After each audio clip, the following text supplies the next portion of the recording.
Hi hello welcome back to my YouTube channel. ಇವತ್ತು ನಾನು ತೋರಿಸ್ತಾ ಇರುವಂಥ ರೆಸಿಪಿ ಬಂದು ಮದ್ದೂರು ವಡೆ. ಇದನ್ನು ಸಂಜೆ ಸ್ನ್ಯಾಕ್ಸ್ಗಾಗಿರಬಹುದು ಅಥವಾ ಊಟದ ಜೊತೆಗೆ ನೆಂಚ್ಕೊಳ್ಳೋದಕ್ಕಾಗಿರಬಹುದು. ತುಂಬಾ ಚೆನ್ನಾಗಿರುತ್ತೆ, ಸಖತ್ ಟೇಸ್ಟಿಯಾಗಿ ಕೂಡ ಇರುತ್ತೆ. ನೀವೆಲ್ಲ ಇದನ್ನು ಟ್ರೈನಲ್ಲಿ ಅಲ್ಲಿ ಇಲ್ಲಿ ಟ್ರಾವೆಲ್ ಮಾಡುವಾಗ ಇದನ್ನು ತಿಂದಿರ್ತೀರ ಅನಿಸುತ್ತೆ. ಸೊ ಇದನ್ನು ಇವಾಗ ಹೇಗೆ ಮಾಡೋದು ಅಂತ ನೋಡ್ಕೊಂಡು ಬರೋಣ. ಇದಕ್ಕೆ ನಾನಿಲ್ಲಿ ಒಂದು ಅರ್ಧ ಕಪ್ ಆಗುವಷ್ಟು ಕಡಲೆ ಬೀಜನ ತೊಗೊಂಡು ಅದನ್ನು ಮಿಕ್ಸಿ ಜಾರ್ಗೆ ಹಾಕೋತಾ ಇದ್ದೀನಿ. ಇದನ್ನು ಪುಡಿ ಮಾಡ್ಕೋಬೇಕು, ಸ್ವಲ್ಪ ತರಿಯಾಗಿಯೇ ಪುಡಿ ಮಾಡ್ಕೋಬೇಕು. ಕಂಪ್ಲೀಟಾಗಿ ಪೌಡರ್ ಥರ ಏನು ಬೇಡ, ಸ್ವಲ್ಪ ತರಿಯಾಗಿಯೇ ಇರಲಿ. ನೋಡಿ ಈ ಥರ ಇರಲಿ, ಅಷ್ಟು ನಾವು ಪುಡಿ ಮಾಡಿಕೊಂಡ್ರೆ ಸಾಕಾಗುತ್ತೆ. ನಂತರ ಒಂದು ಮಿಕ್ಸಿಂಗ್ ಬೌಲ್ನ ಇಟ್ಕೊಂಡಿದ್ದೀನಿ. ಅದಕ್ಕೆ ಒಂದು 8ರಿಂದ 10 ಮೀಡಿಯಮ್ ಸೈಜ್ ಈರುಳ್ಳಿನ ನಾನು ಸಣ್ಣದಾಗಿ ಉದ್ದಕ್ಕೆ ಹೆಚ್ಚಿ ಇಟ್ಕೊಂಡಿದ್ದೀನಿ. ಅದನ್ನು ಇವಾಗ ಆ ಬೌಲ್ಗೆ ಟ್ರಾನ್ಸ್ಫರ್ ಮಾಡಿಕೊಂಡು ಈರುಳ್ಳಿ ಎಲ್ಲವನ್ನು ಕೂಡ ಚೆನ್ನಾಗಿ ಕೈಯಲ್ಲೇ ನಾವು ಅದನ್ನು ಪುಡಿ ಥರ ಮಾಡ್ಕೋಬೇಕಾಗತ್ತೆ. ಯಾಕೆಂದರೆ ಅದರಲ್ಲಿರುವಂಥ ನೀರಿನ ಅಂಶ ಎಲ್ಲ ಚೆನ್ನಾಗಿ ಬಿಡಬೇಕು. ಹಾಗಾಗಿ ಕೈಯಲ್ಲಿ ನೀಟಾಗಿ ಪುಡಿನ ಮಾಡ್ಕೋತಾ ಇದ್ದೀನಿ. ನಂತರ ಇದಕ್ಕೆ ಸಣ್ಣಕ್ಕೆ ಹೆಚ್ಚಿಟ್ಟಿರುವಂಥ ಹಸಿರು ಮೆಣಸಿನಕಾಯಿ, ಹಾಗೆ ಸಣ್ಣಕ್ಕೆ ಹೆಚ್ಚಿಟ್ಟಿರುವಂಥ ಕರಿಬೇವಿನ ಸೊಪ್ಪು, 1 ಸ್ಪೂನ್ ಆಗುವಷ್ಟು ಬಿಳಿ ಎಳ್ಳು, ಒಂದು ಅರ್ಧ ಸ್ಪೂನ್ ಆಗುವಷ್ಟು ಗಸಗಸೆ, ಹಾಗೆ 1 ಸ್ಪೂನ್ ಆಗುವಷ್ಟು ಹುರಿಗಡಲೆ, ನಂತರ ಪುಡಿ ಮಾಡಿ ಇಟ್ಕೊಂಡಿರುವಂಥ ಕಡಲೆ ಬೀಜದ ಪುಡಿ ಅದನ್ನು ಕೂಡ ಆ್ಯಡ್ ಮಾಡ್ಕೊಂಡಿದ್ದೀನಿ.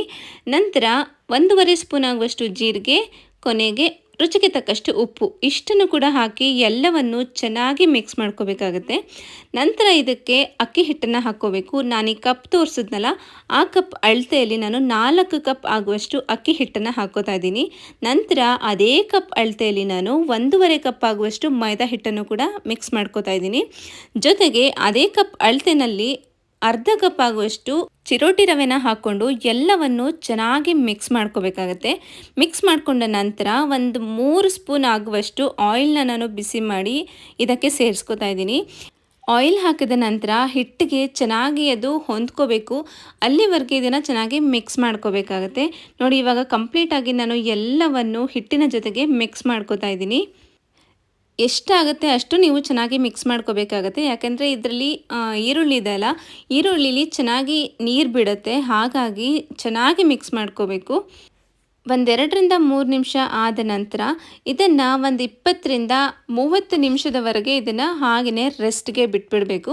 ಯಾಕೆಂದರೆ ಅದರಲ್ಲಿರುವಂಥ ನೀರಿನ ಅಂಶ ಎಲ್ಲ ಹಿಟ್ಟಿಗೆ ಹಿಟ್ಟೆಲ್ಲ ಎಳ್ಕೊಳ್ಳುತ್ತೆ.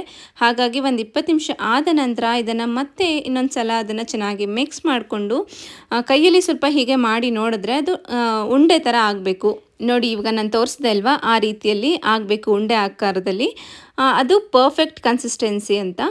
ಸೊ ಇದಾದ ನಂತರ ನೀವು ಇವಾಗ ಎಣ್ಣೆಗೆ ಹಾಕ್ತಿರಲ್ವ, ಅದಕ್ಕೆ ಎಷ್ಟು ಬೇಕಾಗತ್ತೆ, ಒಂದು 4 ಬೇಕಾ ಅಥವಾ 5 ಬೇಕಾ ನೋಡಿಕೊಂಡು ಅದಕ್ಕೆ ಎಷ್ಟು ಹಿಟ್ಟು ಬೇಕಾಗತ್ತೆ ಅಷ್ಟು ಹಿಟ್ಟನ್ನು ತಗೊಂಡು ಅದಕ್ಕೆ ಮಾತ್ರ ನೀವು ನೀರನ್ನು ಸ್ವಲ್ಪನೇ ಹಾಕ್ಕೋಬೇಕು. ಒಂದು 2ರಿಂದ 3 ಸ್ಪೂನ್ ನೀರು ಬೇಕಾಗಬಹುದು ಅಷ್ಟೇ.